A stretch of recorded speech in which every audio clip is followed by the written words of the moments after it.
Hello, my name is Thomas. I am Thomas. I hope all is well. We are in Midtown Manhattan. I believe it's Midtown Manhattan. Nonetheless, we're going to a famous place that music history. What once was the Live Bait Bar. And well, what it was, the Live Bait Bar? It has a special connection with the band Kiss. Now, in particular, the bar Live Bait was very special to not only Kiss, but to Ace Frehley, who we just lost within the last 2 weeks. Ace Frehley, as he was known, grew up born by the name of Paul Daniel Frehley, born in 1951 in the Bronx over here in New York City, the youngest of three children. He was of Dutch descent. His mother was originally from North Carolina and of German and Cherokee descent. Now, the Frehleys, they were considered a musical family. He received an electrical guitar as a Christmas present in 1964. It was at that point that he immersed himself in learning the instrument. And when Ace got that guitar, he said, "I never took a guitar lesson, but everyone in my family plays an instrument. He never went to music school. My mother and father both played piano. His father was a church organist, and my brother and sister, they played piano and acoustic guitar." So, in that interview and in that quote, he was always surrounded by music and started playing guitar at the age of 13. His musical influences, some of them were Jimi Hendrix, Albert Lee, Buddy Guy, Jeff Beck, B.B. King, Led Zeppelin, Rolling Stones, and The Who. Those were his main influences. So Frehley, he had a troubled childhood. He joined a local gang at the age 13, although his interest in the gang waned as his interest in music grew. Found something to occupy his time with, right? Eventually expelled from several high schools and he would eventually drop out altogether. Even though he dropped out of high school after his band Cathedral started getting gigs, he was already in band at this point. His girlfriend and family convinced him to return back to school. He finished, got his diploma, and during that time he gained the nickname Ace, if you were ever wondering why he was called Ace Frehley. Well, it was because his friends believed that he was a real ace with his ability to get dates and probably musical gigs as well. Now, on top of, so he's into playing his guitar, kind of a little bit rough around the edges. But he's also a very good athlete. And what happened was eventually a football injury occurred, and he was watching The Who and the Cream when they came to New York over here. And that just kind of confirmed his love of music, which he also said saved him from gang life. So he, at that point, just focused on music. So we are at around the time now of early 1970. And Frehley, he had already at this point, he has kind of been in a couple of local bands, including one called Molimo, who actually recorded half an album from RCA in 1971. In 1972, while in New York City, in the East Village there, his buddy found a advertisement in the Village Voice, and he showed the ad to Frehley. And that's when Frehley went to 10 East 23rd Street above the Live Bait Bar. And that's when he auditioned for Paul Stanley, Gene Simmons, Peter Criss. Pretty.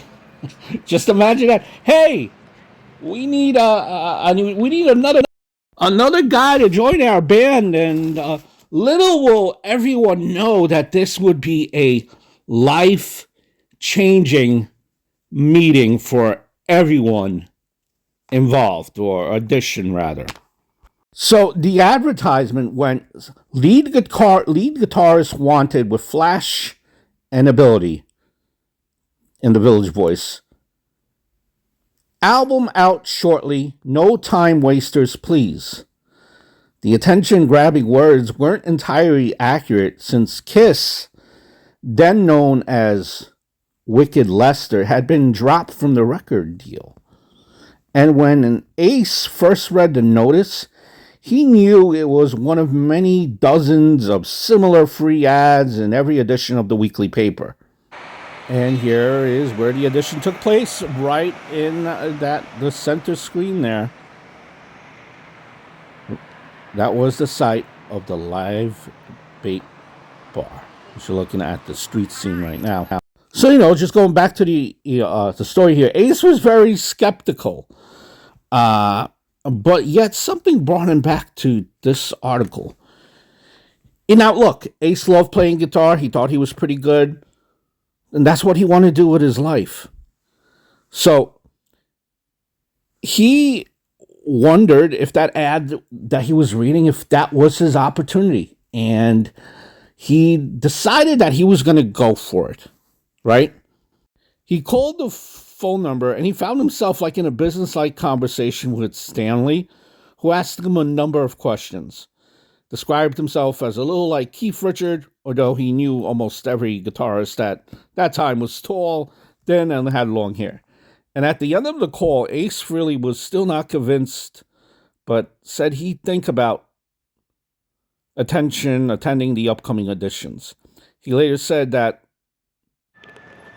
had he known about the truth about Wicked Lester's contract, he probably would have stayed home that day, which obviously would have been the mistake of a lifetime. So when the audition came around to the Live Bait on January 3rd, Frehley had to rely on his mom because he wanted to take his amp, and he couldn't do that on the subway, so he had to get a ride from his mom. And he also couldn't afford a cab. That's another part of it, too. And when he got there, he just got the case of the jitters and decided to down a 16-ounce can of beer in the lobby before climbing the stairs to find a room where his future awaited. And let's just say that, it wasn't the most, I guess, impressive of auditions. I mean, less than impressive because when he auditions, he's wearing mismatched sneakers, casual clothes. And no way was Frehley dressed to impress. But I guess it really didn't matter because the crew just loved the way he played, and he made him the lead guitarist as a result. Now, I think I might have said January in the beginning, but this happens in December of 72. So, you might argue that dressing so differently made him stand out and made easier to be remembered. And, he had 2 auditions. And by 73 of January, the band began referring themselves as Kiss. And they played in very empty clubs. And Frehley had to work as a part-time cab driver to help pay the bills during this time. So, they started from no one watching them to millions upon millions of people watching them. And I will stop the video here because I want to show you what was the Popcorn Club and the grave of Ace Frehley, and I do want to plan that all in a later video. So I think this is an appropriate place to stop, as far as speaking about Kiss and Ace Frehley. But it's tragic. Ace died of I believe, of a brain hemorrhage, if I'm not mistaken. It was a fall, and then I believe it was a brain hemorrhage.